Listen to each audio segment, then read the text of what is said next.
ظهورت اهل من الاسد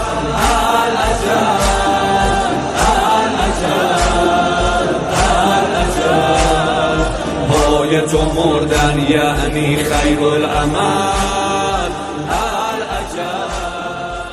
شخص ہوا کرتا تھا ایران کا محمد علی فشنگی.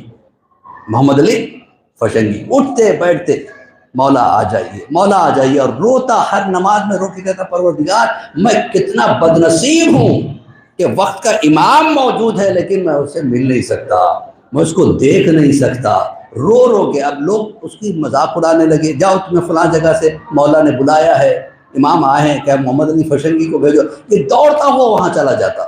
اب یہ ہوا کہ رو رو کے جاتا وہاں پہ، جب مولا نہیں ہے، مولا اب تو لوگ میری محبت کا مذاق اڑانے لگے، میں کیا کروں، میں آپ کی محبت میں روتا ہوں، میں چاہتا ہوں مرنے سے پہلے ایک مرتبہ آپ کے چہرے انور کی زیارت کر دوں. دل سے چاہتا تھا. ایسی ہونی چاہیے امام سے محبت، ایسے ہونی چاہیے امام کا انتظار. ایک دن یہ ہوا کہ اتنے جا کے علماء سے پوچھا کہ آخر امام سے کہاں ملاقات ہو سکتی ہے، کہاں آتے ہیں امام؟ کہا امام حج پہ آتے ہیں.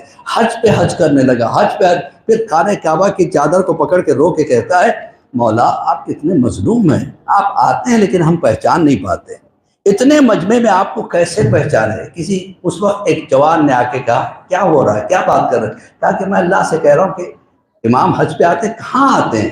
کہا امام عرفات میں ہر چاہنے والے سے ملتے ہیں. اب سمجھ میں آیا، جب کوئی حج کے لیے جا کے آتا ہے تو ہم اس کے ہاتھوں کو کیوں بوسہ دیتے ہیں؟ شاید یہ ہاتھ امام کے ہاتھ سے مس ہو کے آئے.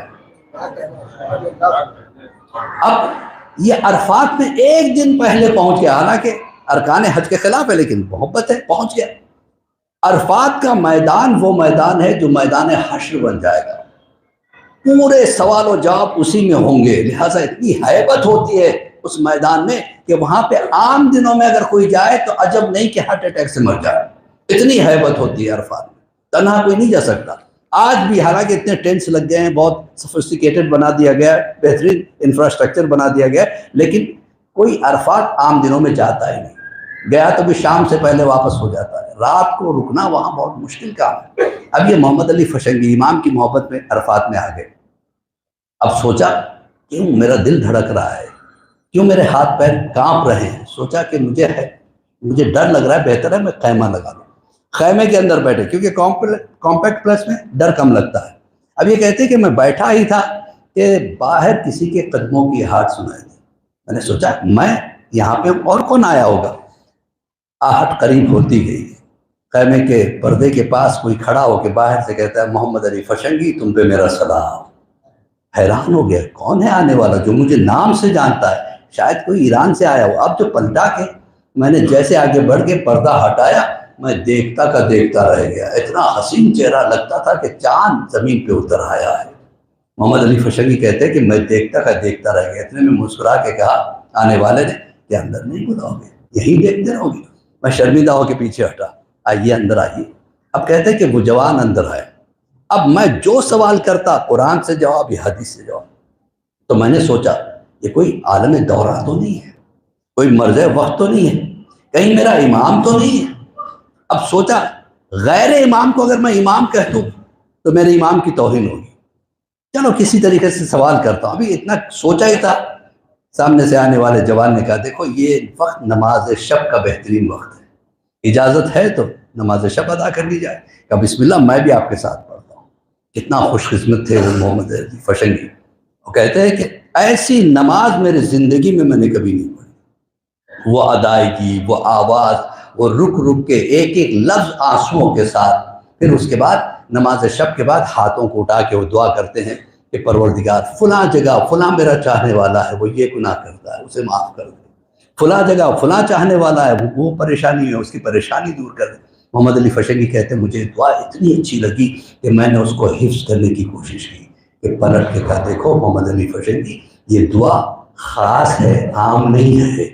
میں حیران ہو گیا، میری دل کی بات انہیں کیسے پتہ چل؟ کہیں امام زمانہ تو نہیں، لیکن کہیں ایسا تو نہیں کوئی اور میں امام سمجھ جاؤں.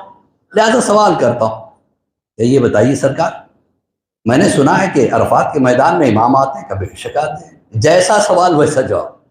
کیا امام سب سے ملاقات بھی کرتے ہیں چاہنے والوں سے؟ کیا بے شک ملتے ہیں، مصافحہ بھی کرتے ہیں۔ کیا پھر لوگ کیوں نہیں پہچانتے؟ کیا ان کی گناہوں کی وجہ سے وہ امام کو نہیں پہچان سکتے، لیکن امام سب سے ملاقات کرتے ہیں۔ اب بھی بات کلیئر نہیں؟ کیا یہ بتائیے اس وقت امام زمانہ کہاں ہے؟ ڈائریکٹ سوال۔ مسکرا کے آنے والے نے کہا اس وقت امام خیمے میں ہے۔ اب سوچا ہو سکتا ہے اپنے خیمے میں ہو، میں کسی اور کو تو امام نہیں سمجھ رہا ہوں۔ بہرحال کا پھر سوال کیا، اچھا میرے خیمے میں بھی امام آئیں گے؟ یہ فیوچر کے بارے میں سوال تھا۔ جواب ملا ہاں، کل تمہارے خیمے میں امام آئیں گے۔ کب آئیں گے؟ کہ جب اس خیمے میں مجلس برپا ہوگی اور ذاکر جب عباس کے مصائب بیان کر رہا ہوگا، تم دیکھو گے کہ تمہارا وقت کا امام در خیمہ پہ بیٹھ کے ایسے رو رہا ہوگا جیسے کوئی بوڑھا باپ اپنے جوان کی میت پہ روتا ہو۔ اب سمجھ گئے محمد علی فشنگی، اس کا مطلب کل میرے امام آئیں گے، یہ کوئی اور ہوں گے۔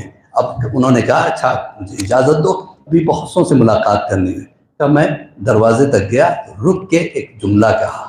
دیکھیے امام کی آرزو کیا ہے۔ امام پلٹ کے کہتے ہیں محمد علی فشنگی ہمارا ایک کام کرو گے؟ کیا بولتے ہو؟ کیا کام ہے؟ حکم کرو۔ کیا بات یہ ہے کہ جب تم حج سے فارغ ہو جانا ایک عمرہ میرے بابا کے لیے کرو، ایک عمرہ میرے بابا کے لیے کرو۔ کیا اچھی بات ہے، یہ پیسے رکھو۔ کیا نہیں مجھے پیسوں کی ضرورت نہیں، کہ ہم کسی کا احسان نہیں رکھتے۔ پیسے لے لیے۔ اب جاتے جاتے پلٹ کے کہا مجھے پوچھو گے نہیں کہ میرے بابا کا نام کیا ہے؟ محمد علی فشنگی نے کہا کہ ہاں میں پوچھنا بھول گیا تھا، آپ کے بابا کا نام کیا تھا؟ امام حسن عسکری۔ یہ کہہ کہ وہ غائب ہو گئے۔ محمد علی فشنگی زمین پہ بیٹھ گئے، رونے لگے۔ کتنا بد نصیب، ساری رات میرا امام میرے ساتھ تھا لیکن میں امام کو پہچانا نہیں تھا، میں کتنا بد نصیب۔ روتے روتے انتظار کرنے لگے، یہاں تک کہ وہ وقت آیا کہ مجلس برپا ہوئی، اور جب ذاکر مولا عباس کے مصائب میں آیا ہے تو ایک مرتبہ دیکھا کہ وہی امام در خیمہ کے پاس بیٹھے رو رہے کہ میں نے چاہا کہ آگے بڑھ کے قدموں پہ گر جاؤں، وہیں سے اشارہ کیا نہیں محمد علی فشنگی ابھی وقت نہیں آیا، ابھی پردے میں رہنا ہے۔ تو زان محترم ایک بات تو ڈکلیئر ہوگی، جہاں مجلس ہوتی ہے وہاں امام آتے ہیں۔ ارے بڑے حسرت سے امام ایک ایک کو دیکھتے جاتے ہیں، میرے جد کے مصائب پہ کون رو رہا ہے، میرے جد کے مصائب پہ کون گریہ کر رہا ہے۔ الأجل مولا مولا